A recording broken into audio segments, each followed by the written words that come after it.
It is the Zach Sang Show. We got Heather, we got Dan, and I'm so honored. Niall Horan is here. Woo, finally. Oh, look at you up there.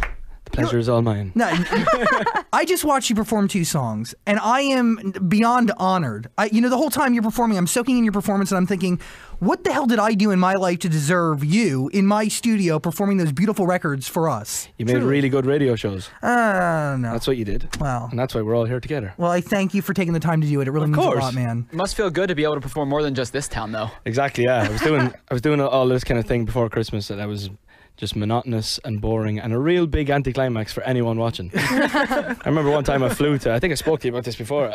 I flew to Canada from LA to Toronto for all of about an hour. Oh. Arrived, did half a sound check, performed for 3.5 minutes, got on a plane and flew back to LA. So it was a bit like anticlimactic for me, more so than anyone, to be honest. But that's also like really tiring. Traveling in like 24-hour periods is tiring, but going in and out same day, that could wear on you for only like an hour and a half. Yeah, that's not the first time I've done the whole traveling thing, but yeah, it is. You know, just going for one song is probably not the best thing. Now that we've got a few more, it's better. I played a couple of shows this weekend, and it was great. We're at 3 right now. We got Slow Hands, obviously, which I think is a smash record. So prepare yourself for that one, man. Fingers crossed. Obviously, we have This Town, and then we have On the Loose. You performing that song for the first time this weekend, were you nervous at all? How'd you prepare? I wasn't nervous. The way I'm only ever nervous if I'm underprepared. And I try and rehearse as much as I can to make sure that we're not all over the place and we know exactly what we're doing. But I was nervous because there's probably nothing worse than playing a song to 15,000 people that don't know the song that you're playing. Yeah, that's true. Literally, I've had 15,000 people stand in front of me with a camera just going. And blank stares. And that was a bit odd, but I was fine then. Which is obviously the complete opposite of the One Direction shows, where you can perform anything or do anything and everybody knows what you're doing. Yeah, exactly. To be honest, I was expecting it to be, obviously it's not going to be as crazy as 1D, so I just kind of have to, I was expecting that. But yeah, it was a little bit odd playing the song for the first time, but it's a good song. Everyone was up dancing even though they didn't know it. And it's good to move to. I have a feeling that you're a little bit of a perfectionist. Mm-hmm. Are you your own worst critic? Yeah. Yeah? Yeah. So before you release a record, how many times are you soaking that baby in? Slow Hands, my manager is probably laughing over there. we went through about 10 or 15 mixes of it before and we were just listening back and forth.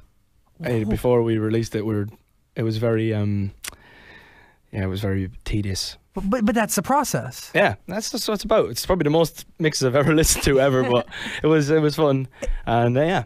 But there's a different responsibility attached to this music than any of the music before. Yeah. These are, before you had a child, and it was your child, but you shared that child with other dudes. Yeah. You know, now this is your own baby. Like 3 men and a little baby. Yeah. And now there's only one guy and a baby. And it's solely yours, and you got to take total responsibility for it. Yeah, I'm a single dad. Yeah. Do you like the solo life? It's been great. It's been different, obviously. Mm-hmm. Like the other night in San Diego, I said, this is our new single, Slow Hands. And you just there are things that you don't think about. No. Because you got so used to it. It's like muscle memory. Yeah, it literally is. So it just kind of happens without, you say things without thinking. Yeah. And it just happened. And then I was like, you're an idiot. But yeah, it was, it's different. But it's a lot quicker, we don't have to shepherd everyone around, we had a lot of people with us all the time, so now it's just me in a car and turn up with a guitar around my neck and play and leave. It's very natural. Even when you were here performing, just the fact that it was just you, your friend on a cajon, who, by the way, watch the performances that Niall did here. Your friend's face in these performances are just, they're real. I could describe what it looks like he's doing, and it's a combination between a sexual act and starting his day. Yeah, and it's starting his day. Someone just said there that he looks like a fish coming out for air. I see that. Yeah, he's probably out there just going, "You idiots."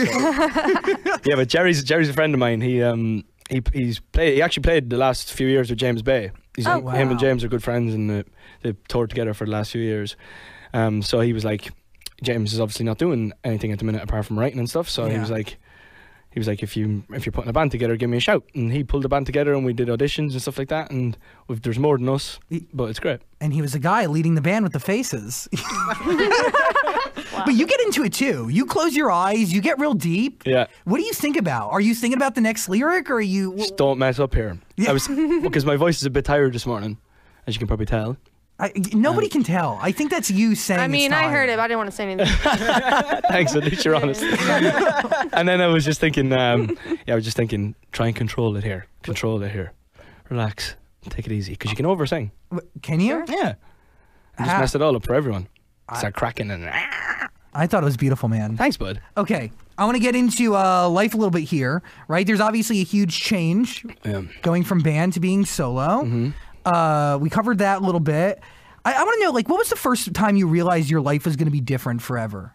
I don't know if there was ever a particular time. I guess to the public, it blew up like one day, just went, and it happened. It seems like it happened really fast. But when you're in it every day, it feels a lot slower. At the same time, it feels like it's quick. Yeah.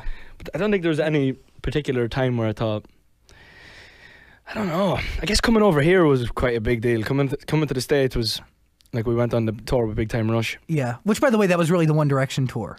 Ah, well, Yeah. it was their tour, but No. we were there and we just tagged along. And then the venue emptied after you guys went on. Like, you guys would go out into the lobby or whatever. I remember at Radio City, and it would just be vacant. Well, I had been gone by then, so I didn't see it. It was sad for the other guys. They were great guys. And then coming over here in general was great. And then the time I thought we're onto something here was the day our first album went #1. And because we were the first band, from the UK or Britain or Ireland or wherever to debut at #1 in America. And it was just a bit of a shock to the system. I remember getting a phone call. We were all waiting. We were sitting down signing like 4,000 copies to give away to stations, and to make sure that everyone got the album and tried to help us to #1. We were doing everything. We all did like 50 phoners each on the phone. We were doing it all. And then we got it, and I was on the way to Madison Square Garden to watch a basketball game, and we jumped out of the taxi. Taxi driver kicked us out. It was me and a friend of mine were in the taxi. And we started screaming and shouting in the car, so he kicked us out onto the street. And I guess that was the moment. Wow. that was the moment where Reality set in. 7th Avenue looked a lot different. I was walking down it. Wow. But yeah, it was that. I guess that was the day. Also, there was a couple of things like the VMAs. The first year we went to it, we won 3 awards that night, which was, mind blown. Like it was just, I can't even fathom it. How do you stay grounded after all that, or do you not? I try my best. Or do you have to reach a certain level of not being grounded for you to realize that I got to go back down? Nah, you just like, we all had each other. Yeah. We were with each other every day. We had a good team around us all the time. Most of them are here. Yeah. We just found it easy. Like, I think it's because we had a childhood. Yeah. We had up to 16, 17 years old. So we didn't have to overthink it. We just went out there and had a good time. I guess it is easy to lose your head a little bit, and that's why I feel sorry for the people that do, because they're on their own. They don't have the people with them all the time and stuff. And now, One Direction has kind of groomed you for the journey you're currently on, like the next chapter in your life, right? Because one, you experience all of that from before, you learn from it, and now you're kind of ready to be an adult and take it all on your own. Yeah, it's crazy that I'm only 23. That's the maddest part. There's so much time left. Got to make this work. Yeah. But yeah, it was I know how the industry works. Yeah. I know what I have to do. I want to do it. I love making music, and it's kind of in a way easy for me. In terms of like just going and doing it. You say easy, but it didn't really. Music was always in your life from a very early age. Did you really teach yourself how to play guitar on YouTube? Yeah. Yeah. Your brother got a guitar. He didn't want it. Yeah. Gave it to you. Yeah, it was a little Spanish thing. Yeah. Little nylon string. Do you remember the first song you were actually able to play and show off to people around you? Everyone Goes for Wonderwall by Oasis. That seems to be like the song. That is it.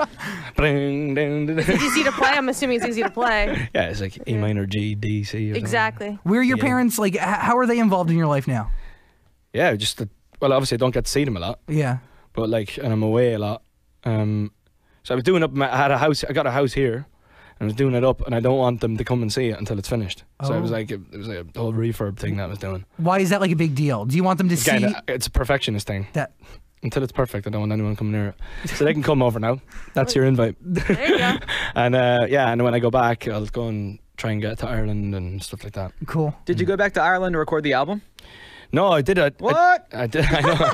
Well, Irish flavor in dare there. You you. got to get back there. I wanted to. My producer was from Nashville, Okay. and the deal was he would come here to LA. Mm-hmm. So I recorded it here in one of the best rooms around. And that was a completely different process itself. I never recorded like that. Full band, full, big room, all the big studios and stuff like that. I've never done it like that before. I loved seeing the whole progress on Instagram, by the way. It was really cool. I mean, and you're right, there was real instruments, it was a real recording process. You're playing guitar in the entire album? Yep. Do we have a release date on this album? Not as much. Yeah, I'm hoping like autumn heading into winter. Okay. Definitely before Christmas, yeah. And you have